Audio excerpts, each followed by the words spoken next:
2023 has seen a spike in aesthetically oriented switches. The Gateron Luciola's glow-in-the-dark mode, mainly known for their keyboards, now offers switches with different colored stems. Durock's C-glass switches are the latest to contribute to this dialogue of aesthetically oriented switches. Inspired by the weathered pieces of glass that have been polished by the action of waves and sand over time, one might ask of these multicolored switches, are they a gimmick? Yes and no, but thankfully, mostly not. Let's start with the fundamentals. I describe these C-glass linear switches as feeling really light and effortless. To be more precise, airy and wispy. This comes in contrast to something like the Aqua Kings, whose smoothness largely comes from the factory lube. These C-glass switches, while lubed, feel a lot drier and more hollow, making for a very unique expression of smoothness. One more interesting aspect of these switches is their surprising bottom out force, rated as 62 grams, which is pretty standard, but it feels way lighter than that, which is a testament to their smoothness.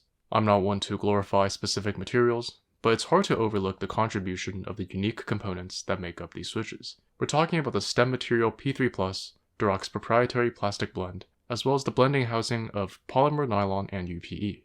Neither of these are run-of-the-mill, and the result, in my view, they contribute to a typing experience that stands head and shoulders above the rest. These do have a long pole stem, but unlike most of their long pole contemporaries, the C-glass's sound profile isn't super resonant.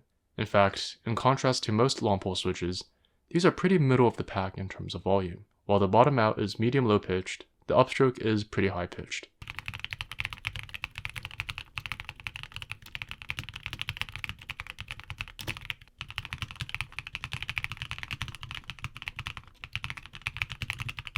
Now, a few quick comparisons. The C-glass switches don't have that bounciness and marbly resonance of the baby raccoons.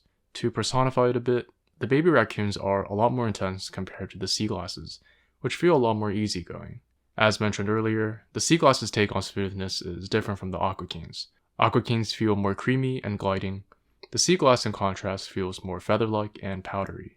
The Luciolas and C-glasses do share this sort of hollow sound profile, but the Luciolas just feel more substantial. On the other hand, the C-glasses feel a lot more airy. The last thing to note with these switches is their light pole. If you are an RGB user, you'll love them. These feature similar light poles as the switches in Durock's Lotus series, which I'll cover in a future video. So I really enjoy the C-glass switches, and I think they are a super unique option. But even so, sometimes it takes more than the fundamentals to stand out.